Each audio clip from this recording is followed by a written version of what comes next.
ಬಿಜೆಪಿಗೆ ಇದು ಕೂಡ ಒಂದು ಅಸ್ತ್ರ. ಇದಕ್ಕೆ ಸಂಬಂಧಪಟ್ಟಂಗೆ ಆರ್ ಅಶೋಕ್ ಮಾತಾಡಿದ್ದಾರೆ, ಪ್ರತಾಪ್ ಸಿಂಹ ಮಾತಾಡಿದ್ದಾರೆ. ಏನು ಹೇಳಿದ್ರು ನೋಡ ಬನ್ನಿ.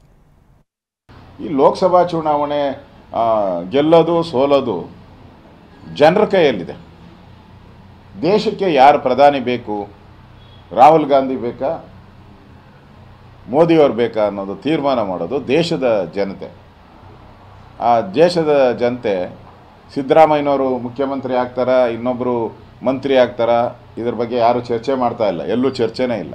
ಜನ ಯೋಚನೆ ಮಾಡ್ತಾ ಇರೋದು ದೇಶದ ನಮ್ಮ ಗಡಿಗಳು ಭದ್ರ ಇರಬೇಕು, ನಮ್ಮ ದೇಶದ ಆರ್ಥಿಕ ಪರಿಸ್ಥಿತಿ ಸುಧಾರಿಸಬೇಕು, ವಿಶ್ವದ ಗುರು ಆಗಬೇಕು ಭಾರತ.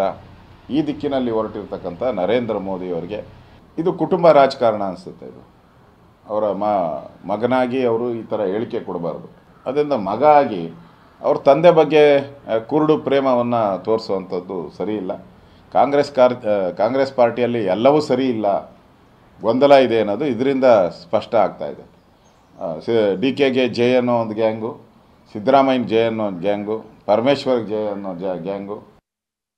ಮಾನ್ಯ DK ಶಿವಕುಮಾರ್ ಅವ್ರ ಬಗ್ಗೆ ಒಂದು ರೀತಿಯಲ್ಲಿ ಪಾಪ ಅನಿಸುತ್ತೆ.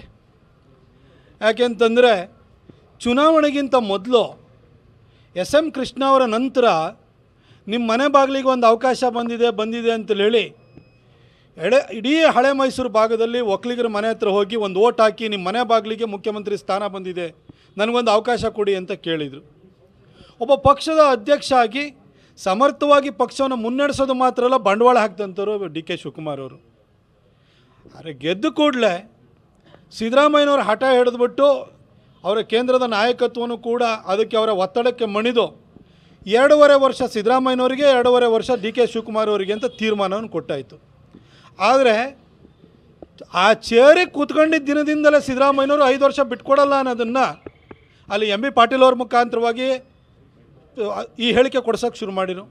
ಆಮೇಲೆ ಸತೀಶ್ ಜಾರಕಿಹೊಳಿ ಅವರೇ ಹೆಗಲ ಮೇಲೆ ಬಂದೂಕ ಇಟ್ಬಿಟ್ಟು DK ಶಿವಕುಮಾರ್ ಅವರು ಎದೆಕೊಂಡು ಹೊಡೆದ್ರು. ಅದಾದಮೇಲೆ CT ರಾಜಣ್ಣನ ಕೈಲಿ ಹೇಳಿಸಿದ್ರು, ಜಮೀರ್ ಅಹಮದ್ ಕೈಲಿ ಹೇಳಿಸಿದ್ರು. ಹೀಗೆ ಸಾಲಾಗಿ DK ಅವ್ರಿಗೆ ಬಿಟ್ಕೊಡಲ್ಲ ಅಂತ ಹೇಳಿಸ್ತಾಯಿದ್ರು. ಈ ಮಧ್ಯದಲ್ಲಿ ಸಿದ್ದರಾಮಯ್ಯನವರು ತಾವೇ ಹೇಳಿಬಿಟ್ರು 5 ವರ್ಷ ನಾನೇ ಅಂದರು. ಈಗ ಮಗನ ಕೈಲಿ ಹೇಳ್ಸೋಕ್ಕೆ ಶುರು ಮಾಡಿದ್ದಾರೆ. ನಾನು ಹಾಸನದಲ್ಲಿ ಯತೀಂದ್ರ ಅವರು ಕೊಟ್ಟಿರೋಂಥ ಹೇಳಿಕೆಯೂ ಕೂಡ ನೋಡಿದೆ. ನಮ್ಮ ಸಮುದಾಯದವರು ಮುಸಲ್ಮಾನರು ಎಲ್ಲ ಓಟ್ ಕೊಟ್ಟಿದ್ದೀರಿ, ನೀವು ಮುಂದೆನೂ ಒಗ್ಗಟ್ಟಾಗಿರಬೇಕು, ನೀವು ಅತಿ ಹೆಚ್ಚು ಲೋಕಸಭಾ ಸ್ಥಾನವನ್ನು ಕೊಟ್ಟರೆ ನಮ್ಮ ತಂದೆಯವರೇ 5 ವರ್ಷ ಮುಂದುವರಿತಾರೆ ಅಂತ ಹೇಳ್ತಾ ಇದ್ದಾರೆ. ಅಂದರೆ ಸಿದ್ದರಾಮಯ್ಯನವರಿಗೆ ಅಧಿಕಾರಕ್ಕೆ ಏರಾದ್ಮೇಲೆ ಇನ್ನೂ 5 ವರ್ಷ ತಾವೇ ಮುಂದುವರಿಬೇಕು, DK ಶಿವಕುಮಾರ್ ಅವರಿಗೆ